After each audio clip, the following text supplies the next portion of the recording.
sirens after days and days and days of rain. There are freaking tornadoes ripping through Oklahoma City right now.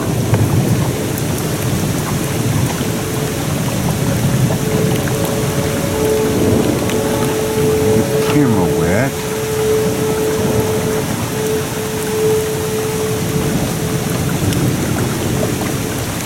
Right now, go to your safe spot. If you live on Lincoln Boulevard, west of the Capitol, and then from there, folks, over to Spencer, you got to go to your safe spot. If you live, let's go ahead and zoom on in here, Lace. Okay. Let's go ahead and zoom on in.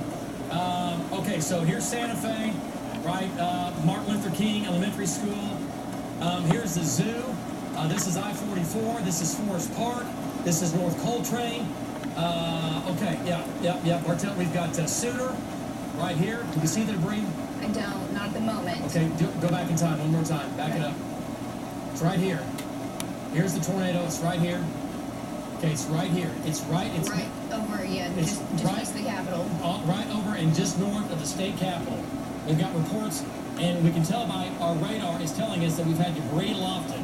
And we've got everything in the air that's not water, not liquid. It's debris lofted in the air. There it is. There it is. There's the circulation. Okay, so now it's crossing. It's crossing Lincoln Boulevard. It's now going to just pass south of News 9 on Kelly Avenue and Wilshire. Your million-watt radar. Tower Cam here quickly. Tower Cam is now getting buffeted with winds. Hey, back to Links 1. And, okay, circulation. We have one down here. This is going to be coming into Norman. You folks in Norman, tornado's going to be right to your west. It's crossing the river right now. It's crossing the river. Here it is. Tornado's going to be right here. It's crossing the river. It's going to Norman. It's going to West Norman, Norman Regional Healthplex, down to Max Westheimer Airport. If you live anywhere near those areas, back to the west, North Norman, you got to go to your safe spot. Here comes the rain at News 9. We've got heavy damage at Highway 81 and I-40. A hotel was hit. They're looking for people that are injured right now. They're looking for people that are injured with heavy damage on that control room. If we can, we can back it up on that radar. Our camera rocking here at News 9. We're getting rocked with wind. The circulation now is a mile. At the end of the day, you know, this is someone's mother. This is someone's father, someone's grandparent, someone's aunt, uncle, daughter, son. And I think all morning long, you know, we have adrenaline that's pumping through us. And so we're here just trying to get the story. But at some point, and we had a long morning, of course, but at some point, things start to really set in that this is real life. And what you're looking at behind me here is real life. As you mentioned, 2 fatalities. Those people were from the mobile home park, which is just on the other side of the motel that you're looking at here. Shockingly, and this is some of the best news we've received so far. There haven't been any deaths that have been reported to be tied with anyone who was staying at this motel. And all morning long, we've had crews. We've had search and rescue crews. We've had a search and rescue dog, firefighters, National Guardsmen, law enforcement. They have been here working their tails off, diligently searching, going through the rubble, going through each room, and searching for any survivors who might have survived the last 12 hours and might be trapped underneath the rubble. From what we can tell, most of the action has died down, at least in this location. We had heard that, or actually I can see right now, that over in the mobile home park, there still are some search and rescue operations that are underway there, but they've ceased here at the motel. On a number of the doors, they've spray painted an X, showing that no survivors were found inside, and that each room, or that room in particular, has been thoroughly searched. Now, the mobile home park has close to 90 mobile homes. We're told that was coming from the mayor just a bit ago. We can tell you that the damage is restricted to 15, possibly 16 of those mobile homes that are a complete, utter loss. Is gone. And again, these are people in mobile homes. You know, they have very little. They have very little. They have very little to their name. You know, some of them are insured. Some of them are not. And you know, we've been talking to families out here this morning. Many of them are in total shock. I would say all of them are in total shock and total dismay. You know, you have two people whose lives are suddenly cut short, and their family members whose lives are changed forever, and then others who were injured critically. You know, their lives have changed forever, and the trajectory, you know, of where they go from here. So it's just a really, really devastating and sad, really sad situation. One of the families that we've been showing all morning long was a couple. He was in the oil field, was working, returned home this evening, had just, in his words, taken off his pants. He was relaxing. He was at home. He knew that there were some storms moving through, but had no idea the magnitude of what was about to unleash his fury on them. And then all of a sudden, his phone started beeping at him. So the forewarned tornado warning alert all of a sudden got his attention. And at that moment, that split-second moment, you know, with previous storms, he had told me that he and his wife had decided to run, to make their getaway, and to outrun, or to attempt to outrun the tornado. And each time they had, it had worked.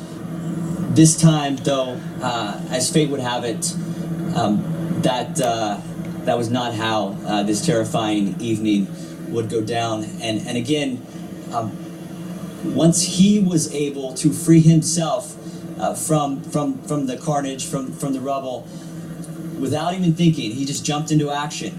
That fight or flight, and he was able to rescue 4 children, as we've been sharing this morning, four kiddos who also were trapped in a mobile home that had been ripped off the ground, had been tossed into the air like a rag doll, the kids inside, and then the way that the mobile home fell was upside down, and there was no way to get him out.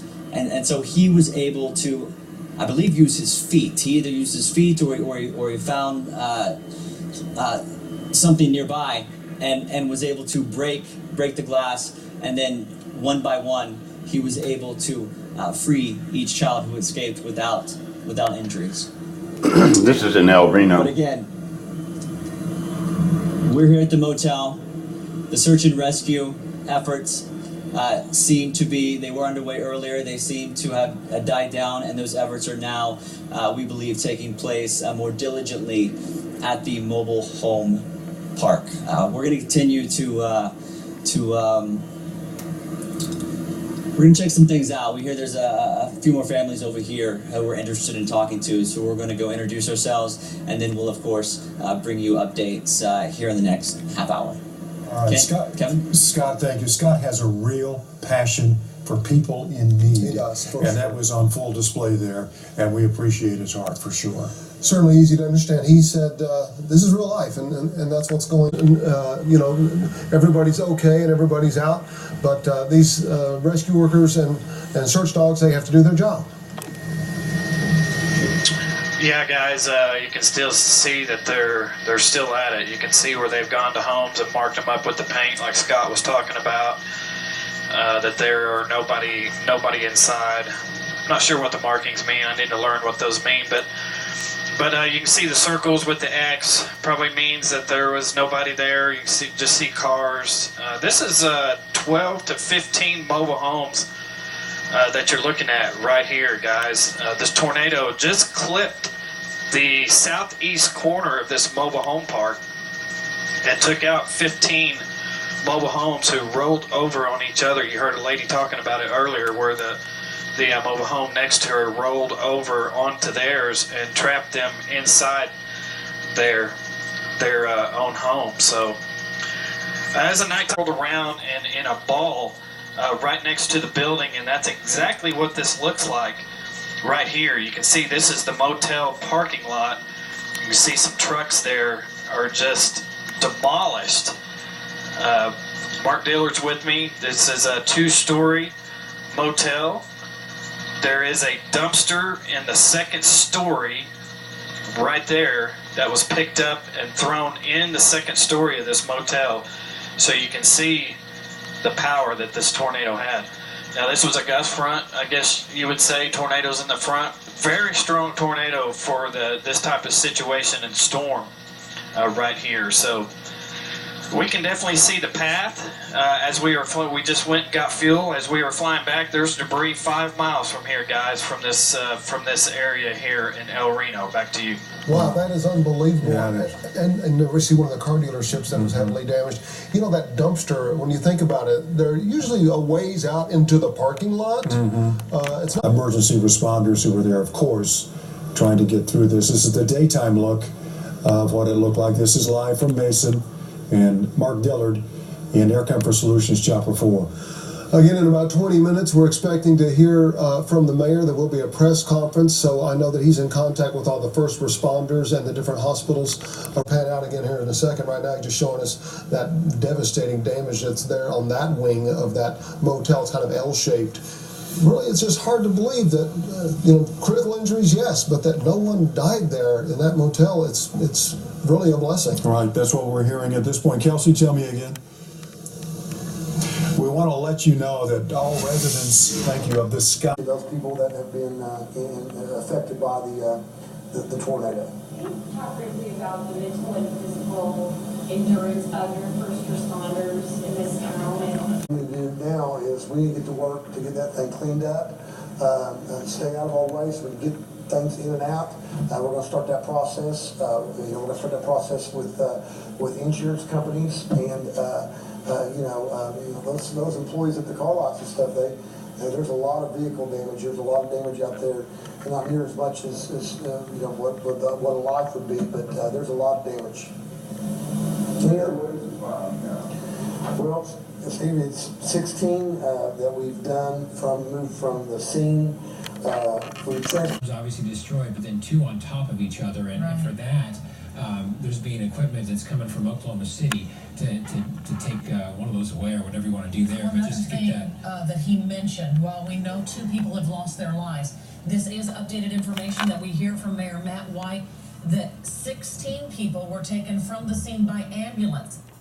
15 people by private car. So the number of injured, 29. We know some were taken to St. Anthony Hospital there in El Reno. We know some are in surgery at OU Medical on making sure of the accountability of trying to figure out who was there. And with the language barrier, they're bringing the right people in who can communicate effectively so they can make sure they're passing along the accurate information. He was very hesitant to say, exactly the breakdown, but this is what we're gathering from the news conference today. Yeah, we know translators are on their way if they're not there already, trying to figure out exactly what they're dealing with this grid search and who they may still be looking for. We're going to send it over to Jim Gardner because he's got these amazing shots of the path of this tornado, and I know that we have it down as just a little over a mile, but then we heard 2 miles, but regardless, this wasn't on the ground for very long. It didn't have to be to do all this damage. Jim, if you're with us, how tough is it for you to see this and know when this tornado happened at night, the worst possible situation when you're tracking something like this? Well, that's right, Carl. I mean, the kids are what really pulls on me when they get up in the morning and wonder what happened. But it's worse. The 2 worst situations ever is have the type of thunderstorm front that is moving, a gust front, and with the violence it has with it, and where they can spin up off the front and then be at night at the same time. We have the best trackers in the world going for us. We had trackers from Kansas down in Texas. They follow. We can't fly at night. We break off once it starts getting dark. But when you see something like this, I always think of the kids getting up in the morning and wondering what happened to all their belongings and everything. That's the really tough part. And another thing is, how violent this storm was. This storm, measured by our street scope technology, was 1.2 miles. That's approximate. 1.2 miles was the length of it. It was 200 feet wide at this point where it struck the mobile home park to the Diffie dealership. It's 200 feet wide right there. The amazing thing about this, Carl and Robin, is that back to my northeast, it has dropped debris 4 miles back to my northeast. Debris was was coming out of the top of that storm and landing in fields. So it carried debris for a long ways, even though it lifted after it crossed 66, and that last mobile home park that had one mobile home had the roof off of it, it dropped debris 4 miles from there on to the northeast here. So a very, very powerful storm, but one of those storms that is just really tough to predict, and that's why we always say, when David Payne and the storm trackers on the ground that are putting their life on the line and telling you to seek cover now, do it. Because this is what happens. When one of these things drop off one of those front-end thunderstorms like that, you don't know when it's going to happen. And when it does happen, it happens very quick, very violently, and it may not stay on the ground very long, but this is what you see, the aftermath of what one of those really quick spin-up tornadoes off the front of a gust front thunderstorm can do. So again, when we tell you to start seeking your safe spot, please do it. Jim Burpoint live from Bob Mills, Scotty's 9, back to you. All right, Jim, and now the National Weather Service with the preliminary gauge of the tornado, saying that it was an EF2, winds 110 to 135, the max. 135. That is the damage. It's an EF3 or higher. You know, authorities want you to They always downgrade them in El Reno. I don't know why. El Reno's got a target on them. To the VFW at 1515. They've been hit by the world's biggest and most powerful. And they're looking for And distraction for children. one of the most scariest things is tornadoes at night. No, Getting quite common now. And you know, we're blessed if you wake up and your home and your roof are over your head this morning, because families here, their lives have changed today. All right.